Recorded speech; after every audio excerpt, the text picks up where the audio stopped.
Жамбыл облысы Шу қаласында 10 мың басқа дейінгі қой бордақылау алаңына келіп отырмыз.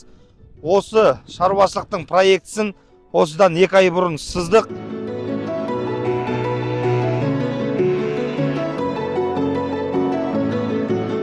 Жігіттер қарқынды жұмыс жасап, осы шаруашылықтың құрылысын 60%-ға дейін бітіріп үлгерді.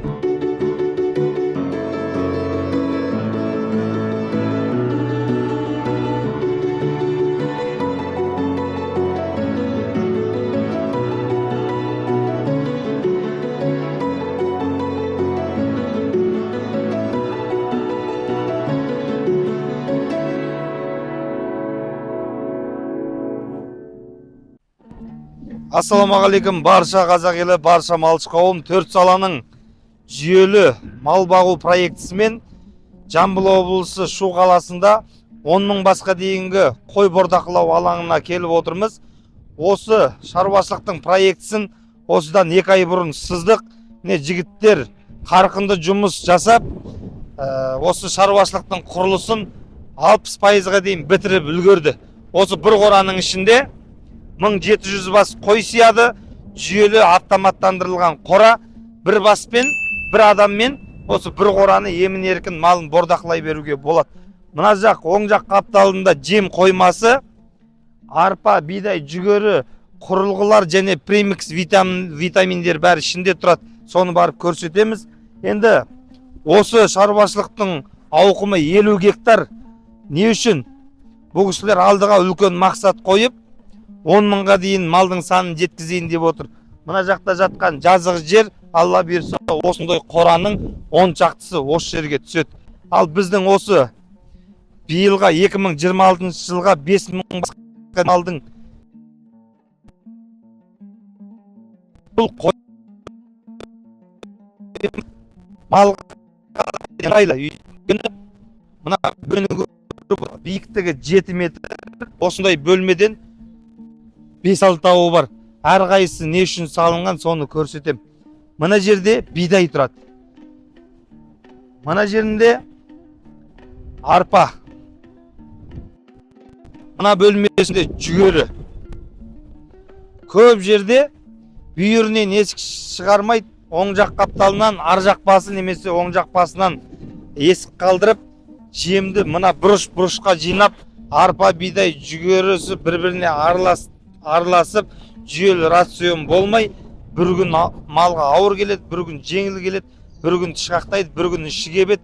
Сонымен жалпы айтқанда, түйіндеп келгенде, жаңағы 5-6 ай мал бордақылағанда жүйесі дұрыс болмағандықтан пайдасы аз болады. Ал бізде арпамыз арпада, бидайымыз бидайда, әрқайсысы бір-біріне араласып кетпеу үшін мына сплинтерный блокты көлденеңінен қалақ қойғанбыз.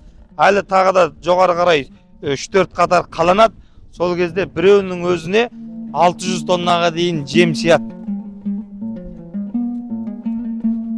Ал мына жеріне келетін болсақ, есіктерінің бәрі бір жағында бүйірінде, алдында қора. Бұның бәрі тегін емес, күннің шығысы, батысы, желдің өті, мына техникалардың көп ары-бері шапқылап, солярка құртуы, жүннің уақыты, оның бәрін алдын алып қойғанбыз. Ал мына бөлменің ішінде біздің 4 саланың арнайы дәнді дақыл турайтын диірмен тұрады. Трактормен төгесіз, ол ар жағынан дробит етіп, толық автоматты мына бөлмеде жемді төгеді осы бөлменің ішінде. Дробилкеге бір ковш 500 килограмм бидай, 500 килограмм арпа, 500 килограмм жүгері деп, жаңа рацион бойынша қанша керек осы дробилкеге бересіз. Ол осы жерге алып келіп ямаға төгеді. Тағы бір шинек. Былай келген кезде мына 10 метрді, 9 метрде 8 метрлік бөлмеміздің ішінде 4 саланың жем шөпті араластырып, қораның ішінде тарататын құрылғысы және раздатчигі бәрі осы бөлменің ішінде болады. Жаңағы шинегіміз төбеге дейін созылады биіктігі.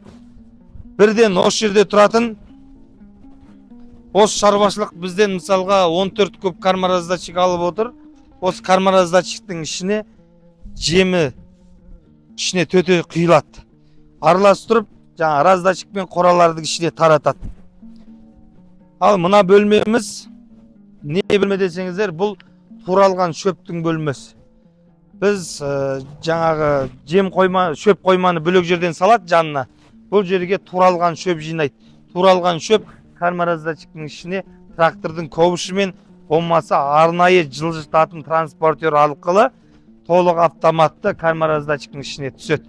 Міне осылай жерді көріп отырсыздар. Міне оң жақ қапталы жем қойма, сол жақ қапталы осы жазықтың бәріне Алла бұйыртса жаңа қоралар түседі. Енді бұл 10 мың басқа алдыға мақсат қойып отыр. Не үшін 5 мың басқа жем қойма салып жатыр десеңіздер, бұл бастапқы жаңағы жұмыстың 50%-інде осындай жем қоймалармен жұмыс жасаймыз. Ал 5 мыңға жетіп, Алла бұйыртса қалтасы қалыңдаған кезде мына жоғары жақта осы қапталына, міне осы топырақтың ар жағына силосный бункерлер, арнайы жемді кептіретін, толық автоматты жаңа жем турайтын, үгітетін құрылғыларға арнайы дозировкамен жемді түсіретін, мысалға влага, дымқыл жемді албасаңыз кептіретін, тышқаныңыз бар, жалпы жыбырлаған құрт құмырсқадан тартып ұшатын құс, зиянды жәндіктер, көгершін, солардың жаңағы боғы малға улы болады.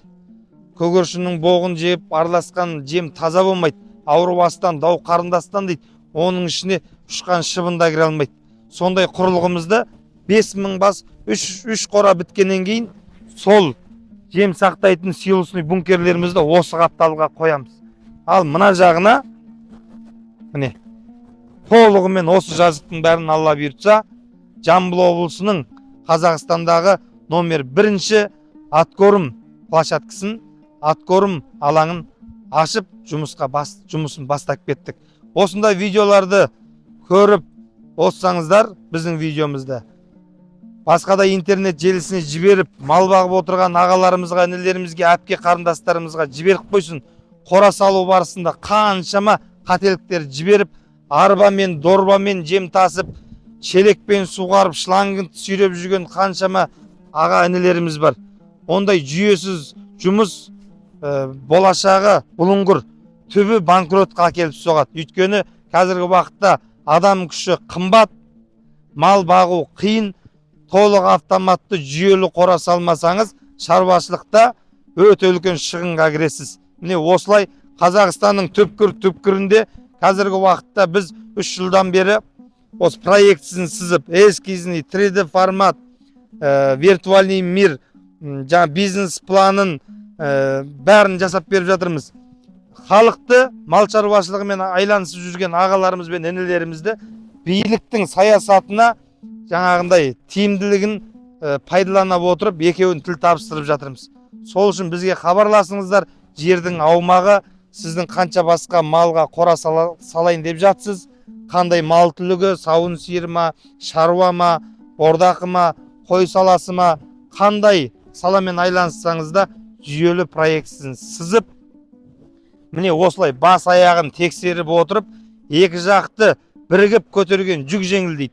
Сіздер болып, біздер болып, осы құрылысымызды бітіріп, құрылғыларды әкеліп орнатып, 2 жылға дейін құрылғыларымызға кепілдігімізді беріп, жаңағы түгел паткүш жасап береміз. Міне осылай 4 саланың жігіттері мал шаруашылығына осындай жаңа қолынан келген істеп жатыр. Ендігі сіздерден көмек 4 саланың жігіттерін қолдау.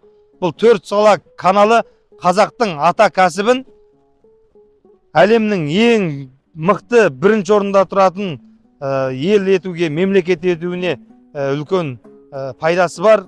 Сіздердің ата кәсіппен айланысып кетуіңізге бірден бір себеп ететін осы канал. Өйткені көре-көре көсем, сөйлей-сөйлей шешем болады дейді. Салбырап түскен ешкім жоқ. Осыны көріп, қызығушылық танытып, бір бастан, екі бастан шаруашылықты бастасаңыз, осындай 10 мың, 20 мыңға жұмыс жасап атқан ағаларымыз сияқты 5-10 жылда осындай деңгейге жетесіздер. Міне, әр қазағым бай болсын, 4 түліктеріңіз сай болсын. Әрбір қазағымның қорасы малға, үйлері жанға толсын, әрбір қазағыма 1000 бастан бордақы мал ұстайтын қора салуға нәсіп етсін. Ассалаумағалейкум.